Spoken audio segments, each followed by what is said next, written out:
co-host, Seth Mason. And I'm your co-host, Aaron Manis. What do we do on the show? We blend photography, mindset, smack them together through stories, things that have happened to us in our time as photographers, videographers, sometimes content creators, share them here, and hopefully help people learn a thing or two in their own journey by dropping these episodes weekly. So before we even talk about what we're going to get into today, if you like this episode, if you're liking the show, feel free to leave a rating or review on Apple or Spotify. It's a cost-free and effective way to support the show, and we're very much appreciative. Today we're going to talk about why you're nervous when you're handing in photos, videos, whatever it may be. Maybe some mistakes to avoid when you're in that anxious period, how to handle it, and what else do you think we're going to get into today? Yeah, I think some of maybe the warning signs, if you're feeling those emotions, what do those emotions mean? Is there anything you can take away from it before you hand in things? If you feel a little unsettled before you press the send button, maybe there's a few things you can do to ease those nerves and make sure that you're on the right track. Other than that, maybe normalize it a little bit, because it's something that Seth, you mentioned the other day, doing it, handing in assets, and we'll talk about that. And I was like, yeah, I hear you. I hear you on that one. I think there's a few reasons behind it, and we'll get into it. Quick word from the sponsor and then right into today's episode. Okay, now we'll go in. Starting now. How often are you nervous or kind of anxious when you've handed in a folder, a set of deliverables? Even though you're confident in your abilities, I don't necessarily think this is a confidence versus... the anxiety and confidence thing are separate. You can be very confident and know you're competent and know you do good work, but still be anxious routinely when handing things in. This is me talking. That's me every time. I am nervous every time I hand in stuff. Not because I think it's of poor quality. I mean, I try to pride myself in handing in the best work that I think I've created. If I like it, I hope that the person receiving it does, but that's just it. You've mentioned before, I think even before we pressed record, sometimes it's just a roulette wheel, right? It's sometimes the greatest thing you've made. The recipient is like, wasn't really what I was expecting. And then other times you're like, oh, I don't know about this one. And it's, oh my God, this is the best thing we've ever received. And you're thinking in your mind, really? I think I maybe could have gone a little bit more. Done a little bit more. But back to my original question. Are you nervous handing in stuff? The short answer is yes. Just about always. I think there's a few predetermining variables that either help or hurt that sort of emotion, which we can get into. But I think just in general, it is nerve-wracking because you're putting yourself out there. Maybe you've taken a few chances with some of the work or the stuff that you've done. Maybe it's a first time working with a client. Maybe you feel like this is an important client. You really want to impress them. You want future work.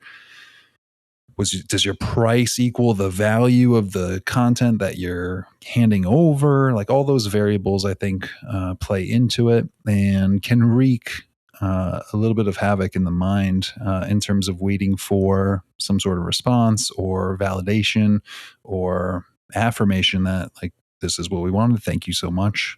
And sometimes, I think this is one of the big points is like the social skills of whomever you're working with doesn't guarantee they're going to be thinking or caring about what your feelings are. They just need the assets and they're going to move on. Like, how much are you thanking the grocer for bagging your groceries or checking you out? It's just like a thank you and move on. But you got exactly what you needed from the transaction and you move on. You're not thanking the manager of the grocery store, like, thanks for stocking all that. I really appreciate it. You're not going like, you make a deal and you move on. And that might be their attitude. Whereas I think for us artists, like, we care, we really put in usually a lot of work and thought and creativity and go well beyond the hours that we're probably promising in terms of like our wages for the job. And we put a lot out there, and I don't know if we expect or want. Maybe it just eases if someone's like, thank you so much, that was so great, So yeah, I think there is a nervous sort of handover period for sure. You know what's interesting though, at the grocery store, a tomato is a tomato. Photo is not a photo. there's so many different variations of it, right? It's this weird asset where it's a commodity, but it's not, because it has such a unique twist to it. I mean, when I go to the grocery store, I know that I'm going to walk out of there with tomatoes and potatoes, and they're all going to be the same thing. Yeah, but Whereas they have the vine tomatoes, they have the little baby tomatoes. It I depends knew on you the were going to say store and that. like what you're going for, though. But are you going to thank them for having the vine tomatoes? Like if the other store doesn't, you might. Someone might. Right. Someone might say like, "Hey, thanks for stocking these. Like, these are my favorite tomatoes ever." Um, I mean, to just push back a little bit, like I just think, yeah, I think there is like you're saying, there's an attachment to the craft and the uniqueness of what we're trying to create for sure. But to them, it might just be tomatoes. Fair enough. So rewinding to maybe when you were starting out handing in your first set of deliverables to now when you hand in stuff, that nervousness will always exist, I think, for most of us, just because, like you said, you're handing over a piece of you, your vision. It's you being transformed into art. You're handing that over. That's why there's this weird connection or need for validation, because you're handing over a piece of you. So from when you started handing over things to now, what's changed for better or worse? I'm assuming better. Yeah. Well, I think there's a cross section graph here, because from the beginning, I wasn't charging much. It was more for like experience, portfolio, maybe product here and there. So the expectations, I think, were dimmed a bit on both sides. Now, as the skill improves and I feel like the value improves and you learn things and you learn about licensing and advertising and what's the usage and all that stuff, and you start charging, let's just say top dollar. It's not necessarily top dollar, but you start charging high amounts for your content. Now comes a pressure of like, oh, I hope this performs, or I hope they really like it, or feel like they spent good money on what they're asking for. So as I got more confident, I've charged more, which puts on more pressure to deliver. So I think it's just different and it's flowed. I think there's certain tricks that I've started to do as I've done this for a couple of years to alleviate some of the wondering, and that has helped. For example, here's one thing: like having a point person that you're communicating with, and like that's who you're giving the deliverables to. Maybe it's a director of marketing or a manager of a store or whatever it may be. Having a good rapport with them and feeling like you understand their personality and you can joke and you can talk and like get them, I think really helps in terms of knowing their sort of reaction to other things, reaction to a joke, reaction to how do they text, what's their pattern in texting, what's their pattern in emailing, so that if I'm like, hey, I just want to check in, I have a couple questions, and they respond 4 days later, okay, I know their pattern of responding might be a little bit longer. Now, when I hand in my assets and it's crickets for 4 days, I might not freak out as much because I know their pattern of responding isn't exactly immediate. I know there might be a little bit of a delay. I know they're busy. I know they're doing other things. I have a sense of who they are as a person, not just someone that's collecting my assets and supposed to either say I love them or I hate them. So I think having that relationship, we talk about it often, that communication relationship with people helps out to understand what kind of response am I probably going to get when I hand these over. Is it going to be muted? When they're super excited, do they just go like, haha, cool? But they're super excited, Yeah. So that kind of helps out. That's one thing. Yeah. Do you think, I like to try and play devil's advocate for both sides here. Do you think that it's a fair argument to potentially say you wouldn't be nervous if you were completely confident in your work? I could see someone trying to make that argument. I don't think that's the case. No, I don't think so, because it's art and it's subjective a bit. You can be really confident in your work, but they might not like your style, or they might not get your concept or your idea, or there's something you did that was risky and they don't want to risk the brand's reputation with this concept or this idea. Like there's a lot of variables that go into it. You can be really confident with your work, but it might not fit the messaging.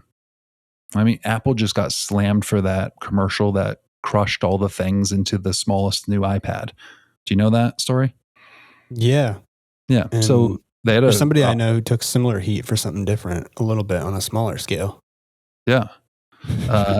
Yeah. A little bit, from comments. I think I know what you're referring to. Yeah, are we allowed to chat about that or no? Should we not? Yeah, we probably can. I mean, I won't use names, but I think it did really well. But people made reference to, I did some work again with a microphone company, and it's the Olympics, and with permission and an old microphone, not a new one. We weren't ruining anything. They're just shells, right? Yeah. And I used an old chrome top, so nothing was damaged. It was a dented top. I used it as a torch. So and filmed it and lit it on fire, and you had the different colored mics in the background. Yeah, and it was a brilliant piece of content. I said that to you. You sent that to me. I was like, "This is so good." And then I saw it posted on the page of the company, and I saw the comments like, "Don't burn it. This reminds me of the Apple commercial." And I was like, "Damn!" But you know what? I was like, "This is good. This is really good. This is engaging." Yeah. So that's what I thought. At first, I was like, "Uh-oh," but then I was like, "Oh, well, engaging." And if we need to explain it, people can explain it. It wasn't ruining anything. So I think you can have good ideas or send stuff out there, and then you just never know if it's going to be received. So right. So speaking of that Apple ad, where it was for, what was it for? Was it for the thinnest iPad? So it was smashing music stuff. It was smashing phones. It was smashing big computers. Compressing it, right? All into. Yeah. It was I thought it was symbolic. Physically compressing it as a symbolic thing that we're fitting all this cool stuff into the slimmest iPad ever, and people freaked out. Now, my question is, do you think we're taking some people freaked out? We're taking a bit of a detour here. We'll get back on track. But do you think that is a successful ad? I do. Well, yeah. Like, many people were talking about it. Yeah. Did Apple take it down though? I feel like they might have. Oh, why? I don't know. God, I felt bad. As soon as you feel bad and apologize, you've lost. I don't know. I thought it was brilliant. Yeah, I did too. Stand by your stuff unless you've really messed up. Mm-hmm. You know? Anyways, you just don't know. So I think, confidence aside, it's like you want the company to be happy. You want someone to be happy with your assets. Some of my most confident for a cabin shoe, I was the most confident I've ever been with the collection of assets, and it was like a fart in church. It was like, dude, I couldn't even believe it. I was so confused and baffled, but you just never know. You just never know sometimes. Is that what they called your stuff? No. This is a fart in church? I could not. What do you mean by that? For people who are like, that's a hell of a slogan, but what do you mean? Just the hell's a fart in church? Didn't go over well. Did not go over well. Period. Yeah. So how do you respond to that when you've handed in, you think, what's your best work? And it's, dude, I'm telling you, on a scale of 10, I thought that stuff that I handed over was a 9.8. Like, right. So who's correct? Because you get into this thing where you get into two arguments. You get into the argument of the customer is always right, which is true. Like, they're paying for what they want. But then you also, I feel like this doesn't happen so much with established companies with marketing departments. This is maybe more small scale, where you get people who maybe like just don't get what is aesthetically pleasing. Like, you've hired me. Right. Yeah, we saw that clip. I think Nooch shared it with us, but just having a clause like artistic styling is off limits, basically. Like, you can put that in your contracts now, huh? Yeah. Very cool. Like, you're hiring me to do this in my way, and That's understood. You know, but nonetheless, we want to please and we want to have a relationship. We want to Hmm. make people feel good. Like I think that's where it comes from. It's not like a cost thing. Like this guitar cost 2,000, you paid 2,000 and the guitar doesn't work. Then it's like, okay, return it. Sorry, our bad as a Right. store. It's like returning it after you're like, I don't like the way the pickups. Well, that's what the pickups do. Like that's what the guitar's supposed to do. So now you're just arguing about like what it is and what you bought. I don't know. It's like a different sort of thing that you can't say it's broken unless you really mess up the assets. Then you should be nervous. If you promise 30 and you have 10, you should be nervous. You should have a conversation, but if you're handing in stuff, I think no matter how confident you are, you want it to go over well and you're just not sure it's gonna. Yeah. So let's talk about fundamentals here. What would it take to, and maybe this is helpful for people to be less neurotic. What would it take to mess up a shoot? Like if we Uh, really think about it. No, what's tough is weather. I mean, just a lot of times shoots are timed and they're based on like a chance that the weather's going to be decent. And you have this image of what you think would be the best scenario, like a beautiful sunset or it's backlit or clear sky for astro, like whatever it is that you're doing. And then it's pouring rain and you can shift gears sometimes, but sometimes that's like not the look. And especially for like, a weekend thing that's planned or there's a launch coming out in 2 weeks and it has to be this weekend, those kinds of things are tough where you're like, this isn't what I was hoping for. This is the best I could do. Those are hard to, I think those are hard to turn over because it's like, hey, this is the best I could possibly do. I'm happy with it. I feel like I could be happier, and you probably could be happier too if I could be happier. That's like the feeling that gives like an Right. anxious little But bit that's of a not on feeling. you to like have to go redo it under better circumstances. I mean, the weather No, is the weather and the date is the date you planned on. People no, have to be but understanding. I hear what you're again, saying. I think artistic people are empathetic, and what we're probably feeling is like they paid X amount of money for a shoot and it didn't go well, so now they're paying X amount of money for an 80% shoot. So And what's the it's key? like, Let's just be less empathetic. well, More so apathy? I think there's business people in the world, and I think there's artists in the world. I think there's like You think they're mutually exclusive? no, I think there's a crossover, but I think there's people that are very business oriented and people that are very artistically oriented, and there might not be as much crossover.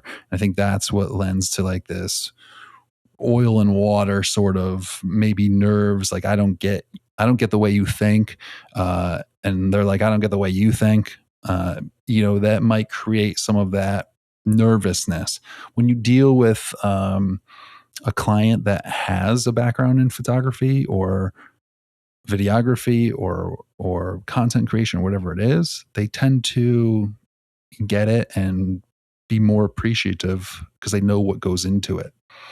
I think that's the other thing too, is like there's an emotional attachment to the other day I did a shoot. It took a long time.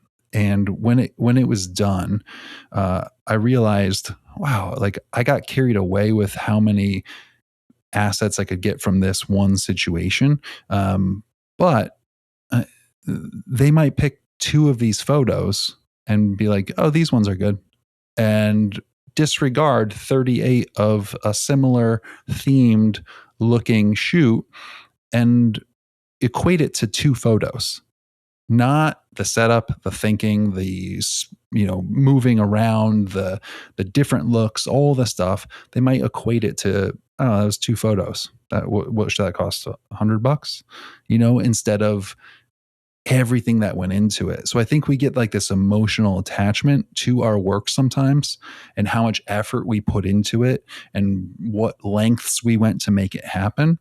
And that definitely was when I was talking about that situation that I deemed a 9.8 out of 10. A lot of that was emotional because I literally slept in my car so I can avoid a snowstorm, so I can use the Right. snow as a backdrop. I had my dog, I had my son. Like there was a lot of juggling to make that shoot happen. And it wasn't just about the shoot. It was like, dude, I put in so much work to make this happen for you. And that was part of the sort of dissonance that I was feeling in terms of like, oh, you're not happy? Like, are you joking me? Like, do you know how, forget the Right. assets, do you know how much work I put into doing this? And that's not necessarily fair on my part, I feel like. Right. Because he However, doesn't know you that. right. It's part of the equation though, in terms of like when we're handing stuff in. For sure. For sure. So you mentioned weather. I think it would be really difficult to, not impossible, but I feel like just for people to calm their own nerves, like it's very hard to really blow a set of deliverables if you're prepared and if you're competent. I think where probably most issues may come up is in personalities and communication. I would agree. You know what I mean? And that's where, I don't know, we can segue in. What do you think people make the most mistakes in that anxious phase where they've delivered and are waiting for a response? I think, what do they say? Expectations, something, are like the seeds to resentment. You know, we did a little bit of work for the Oz Lodge in Alaska, and working with Heather, who's the host of that place, was an absolute dream in terms of communication and appreciation. Mhm. Like that is a nice feeling to give someone assets. It wasn't a job that we had to kill ourselves to do. We did what we could, and they were beyond appreciative of our work, our creativity, all the things that we did. That's a wonderful feeling. But I think to expect that glowing remarks from anyone that you hand stuff into, you're setting yourself up for feeling like you did not get it, like you did not get the prize or the ribbon or the award for the best photos of the year. You're setting yourself up for that rather than creating a space in your mind where it's like, you said it today, no news is good news. Like a transaction went through and they're using Yeah. it, or they took it and they paid you. Yeah. Them paying you, I think sometimes is like the biggest thank you you could possibly get, and you should take it and not, I'm not saying run, but take it and run and move on to like whatever's next in your queue without being like, well, they didn't say I love you, you know?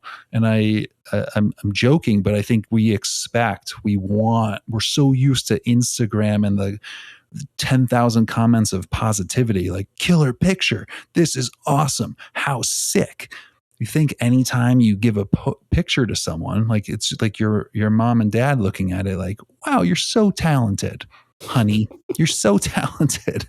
Like, thanks, mom. You know, that's not necessarily the case. They might just be Mhm. buried in assets. They have to figure out what marketing plan they're coming, what social media stuff they're doing. And they don't have time to like shower you in roses because you handed over what you were supposed to hand over. Right. Yeah, it's interesting. I guess you and I were also making a video for one of the Tamron lenses while we were out there. As well as handing in some photos for a blog post. And we handed them in to our guy. And what was it? 4 or 5 days went by, maybe a week. Is that right? Yeah, because we did it on Monday, right? Yeah. Anyways, didn't hear anything. You were following up like, have you heard anything? I said, nope. And we just sat. And then our contact says, it's all good. Good to go. Thanks. No revisions, nothing. which is great. Yeah. Like, that's great. But so I think my question to you, I loved your answer just now. I think my question rather, sorry, is more about in that limbo phase, how could people blow it up? You Like know? ruin it Yeah. Or just ruin it or just kind of make a mistake. when you're waiting. So you've handed stuff in. Correct. Okay. Yeah. I mean, I just told the story where we handed in Yeah. are very important. You edited that video together. It included a lot of my footage. I was the subject in it. You know, again, there's a personal touch and pieces of ourselves in that content. But Yeah. we sat and waited. Yeah. I think in that time, well, a couple things. I've gone through a few things in this situation. I felt like, I don't remember if I've ever actually done this, but I've had this feeling where I have to sweeten the deal. Mm-hmm. I've handed over 20 photos. They wanted 15. I don't hear anything. Hey, just so you know, I have this extra Right. file of 15 folders. I just want to give to you. I love the place, or I love the product. It was so cool. Have these. Like, kind Yeah. of love bombing them in a sense to get a positive review or a positive thank you or something, freaking out, a little bit internally spiraling. So what we just did was very healthy for me, because I felt like it was kind of a team effort, and I handed it to you, and like, you were the next step. You were good. You were good with the content, and I kind of, not forgot about it, but like, let you do your thing. You had to make contact with the contact, and I was moving on to some other things. But even today, when you said, like, here's the deal, um, that desire still poked through, where I was like, did they say anything good? Like, Right. was there any good feedback? Anything? Did they like it? And you were like, hey, no, they accepted it. It's all good. Like, no news is good news. And I was like, that's true. Like, and it just kind of like, that just hit my head, and shut me off, the emotional part. And I was like, all Right. right, like, moving on. Good. Good. you know Mm-hmm. so I think in that time you can spiral. You can start to try to shape shift and form the response that you want to, like, forcing them to say the thing that you want them to say by either giving more or reaching out or pushing the issue, where you can just be patient and let it happen. Yeah. Yeah, no doubt. It's like waiting for that text back. They gonna text me back? Yeah. Don't And double text. don't double text. Yeah, that's true. Yeah. So I mean, I'm trying to conjure up some advice for somebody who may have that tendency, and it's emotionally charged, right? It's so easy to sit here on a podcast and say, "Don't do that, stop it," Right. right? But that's not how emotions work. A lot of decisions are made from an emotional standpoint, so and out of fear, right? So, Right. how do you think somebody listening can potentially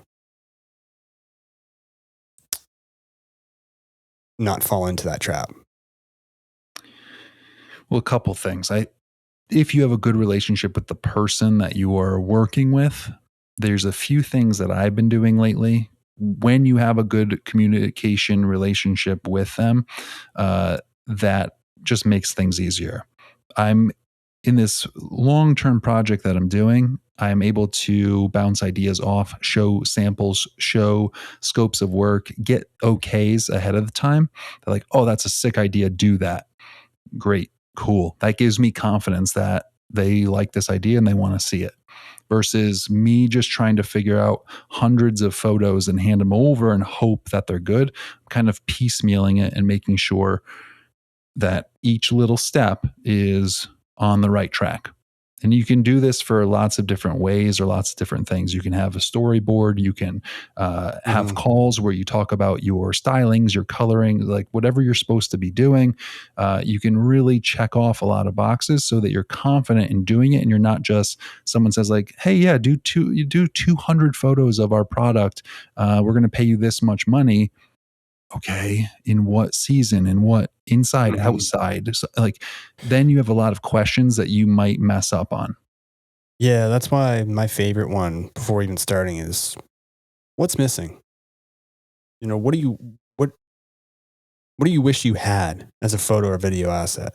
Right. Because then you can create exactly that, no questions asked. And if you're good at your craft and you're well prepared and you capture what you need to capture, it's difficult to really mess up. Yeah. And I want to say that just for people who deal with this. It's like it's not so bad. Yeah. Yeah.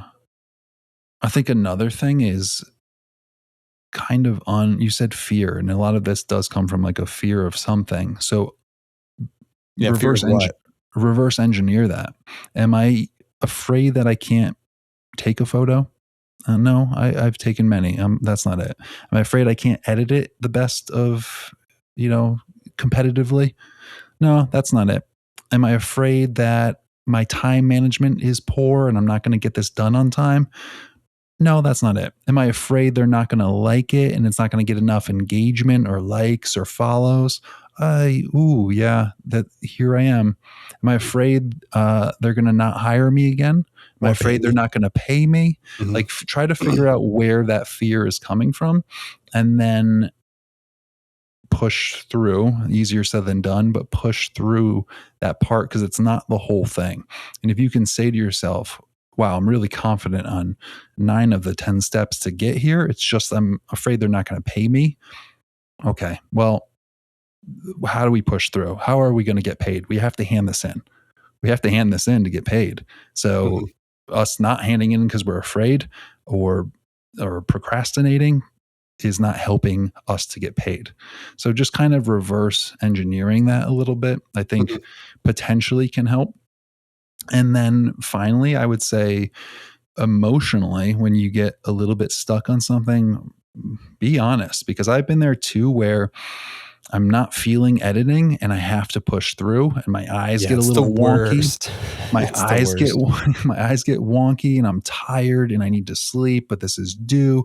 And now I mean, I push through, let's say 40 photos and I have the folder and I could send it right now, but I'm like, Don't do it. Yeah. wait a minute. Wake up, go to This bed, not feel and send good. it. Yeah. Have someone look through it, have a friend that Yeah. you trust, that's another good one. Like, hey, how are these assets? What photos would you get rid of? What videos would you get rid of? How Seth and I go back and forth all the time with like, what would you change about this content? What would you do? I Would you sent you do a stuff short yesterday. version? Yeah. Would you send a short version? We said, do you need a background captions? Do you need a voiceover? Like we talk about things all the time to try to make sure the point is getting across and make sure the theme is correct and it's engaging and all that stuff. So have that person that you can run things by, that harsh critic. Don't go, I hate to keep using my mom, but she's my biggest fan. Don't show her because she's going to be like, that's wonderful. And she'll be half looking, like I'm not gonna even show her all seeing it. my photos. Yeah, do it. It's wonderful. Uh, but going to someone that you know will be like, uh, I don't like the way that like this scene cut. It threw me. Like I lost attention. And you're like, damn it. Now I gotta like redo this whole thing. But that's what Maybe. you maybe, but that's what you want. Like that's the feedback you want. So you can think about it and either disagree or be like, oh, that person's got a point. I In a that group that message is even better because if both people say, "Yeah, that threw me," you're like, "Oh, there's yeah. consensus."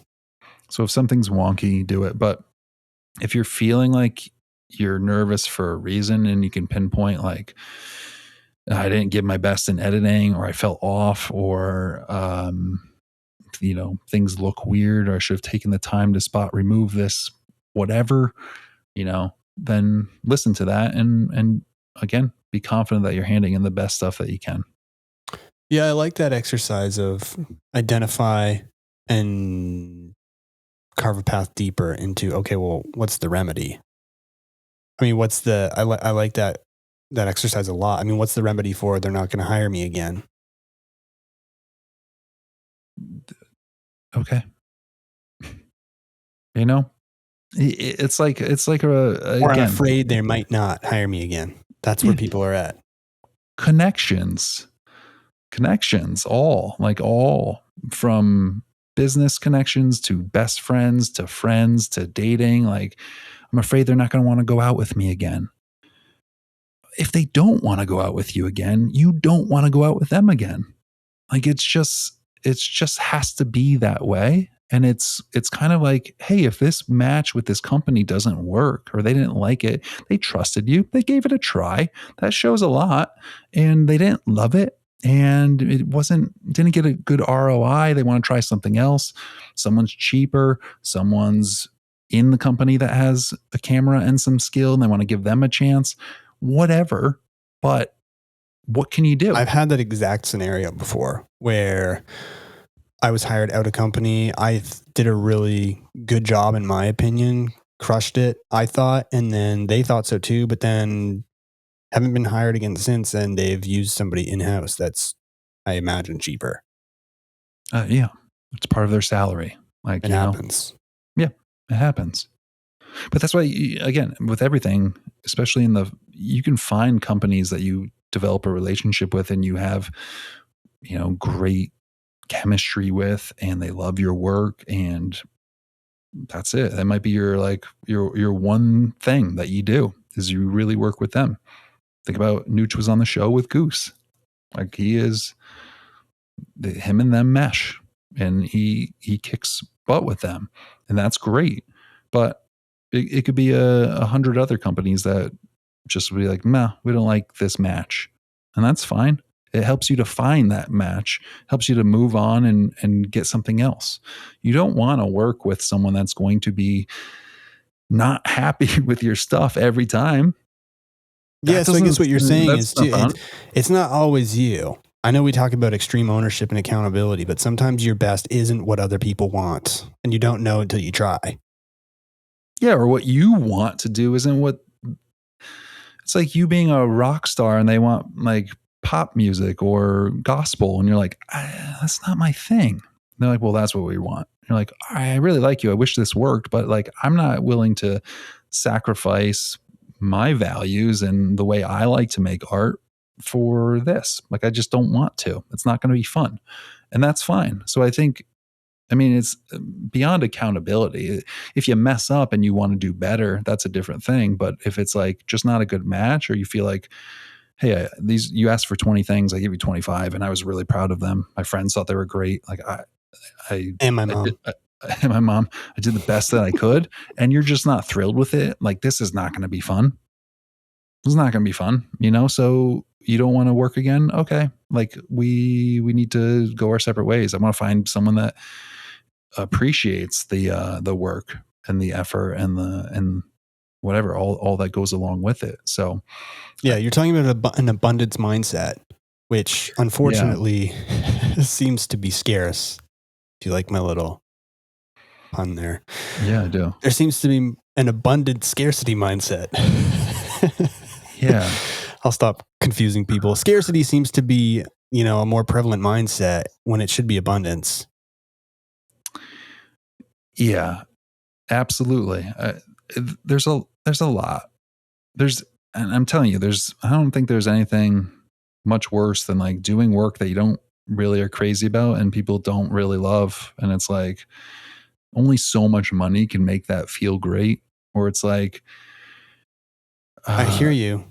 I think that that also is like this artistic brain that is so worried about being liked and our art being liked that we're willing to bring the price down so much to alleviate that. I just had a conversation with someone that was like, she goes, I don't like doing expensive work for cabins.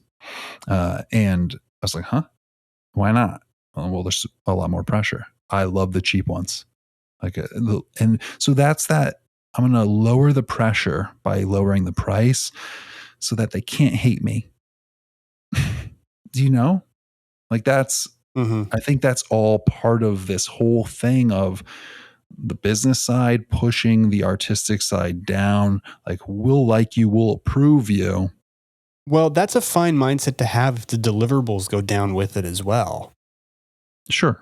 If you're Sure, just if it's fair. if you're just lowering the price but not lowering what's delivered, then you're just racing to the bottom.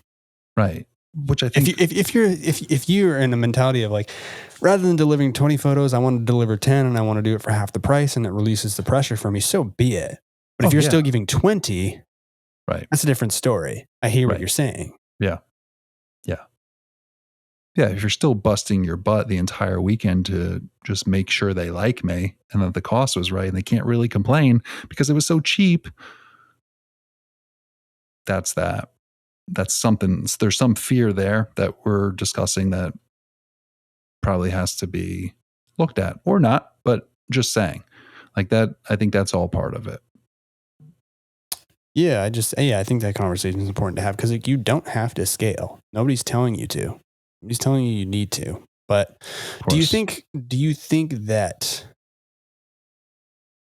it's just a given? You have to understand that as you are being paid more for projects, pressure is just naturally increased? Or do you think there's a way? Maybe it just comes with experience. Maybe we haven't been in this long enough. That's more the way I'm leaning. That maybe I'll listen back to this someday and charging for $10,000, and it's just you don't have your feet up, but you're not so nervous about it. It'd be interesting to just ask Adam Capola. You have this big client, you're doing a professional thing, you hand in the stuff. Is there nerves behind it? Or is it like, you're just like, I know what I'm doing. I think the other thing too, though, is even if it's not all fine and dandy when I hand these things in, that doesn't mean that I think it's easy to go to, if I hand these in and it's not good, it's a catastrophe. Right. Not that if I hand these in and it's not good, there's a remedy or there's a way to make it better. Like that's more frequent. Yeah, but I think we like to play, our brain plays the polarity, right? Yeah. If they're not great, they're horrible, which isn't the case. Yeah. And if they're not happy, they're mad at me. Right. Which isn't necessarily the case either. Right. So yeah, I mean, there's a lot of things that can be fixed. Sometimes it's a bummer. Sometimes you have to reshoot something or do something, but maybe it's just a simple, hey, we want these brighter. Okay. Let me take a half hour to boost these up, and that's what it is. But I do think it's a normal thing to feel we're all proud of our work and we want it to go well. I think that's a good sign that you care. You care. Yeah, I agree that it's a good sign at the end of the day. You just don't want it to be debilitating and to take over and to force you to make a mistake where you lower your prices or you hand in more stuff or you become a nag with emails. You don't want to get to that point. I think beyond a week is when you start to say, hey, what's going on? If it's out of pattern, right? Back to what you said. If your pattern of communication interrupts, then I think you check in. Right. But I think we want to avoid any neuroticism or anxiety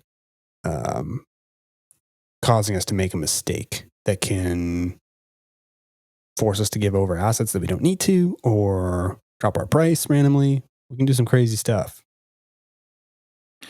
Yeah. And in my short experience time, I think too, there's a whole bunch of variables within a company in terms of, shooting something and then they change the design and now your assets aren't usable, or like everyone has to be on the same page. And that's hard to come by. I think within a company, there's a lot of moving pieces and everyone might love it, but they bring it to the owner, the CEO or whatever, and say like, hey, we want to post this marketing thing. And he's like, I don't like it. And then you're like, it has nothing to do with it's one person out of the 10 that didn't like your stuff, but that creates a problem within the company. There's a lot of things that can go on. We're going to change this marketing, or we want to do this campaign, or we want to we're changing the look of our product. We can't use those anymore. Like there's a ton that goes on once you hand things in that has nothing to do necessarily with the quality of your work. And a lot of companies take losses in terms of like, there's a ton of company, you pay for something and don't end up using it. Like, we paid for that stuff, but we're going to pay for something else and it's still within our budget for marketing, but we're going to choose something else because it fits better. We have a new spokesperson, or we can't use that anymore because we changed the design, like whatever it is. Like I think sometimes they take L's and we don't You get the kind of W. take one too, though, right? Because like, it's like, oh man, I got paid for my stuff not to be shared. Yeah. It's like an athlete getting paid to sit out, getting their contract paid out.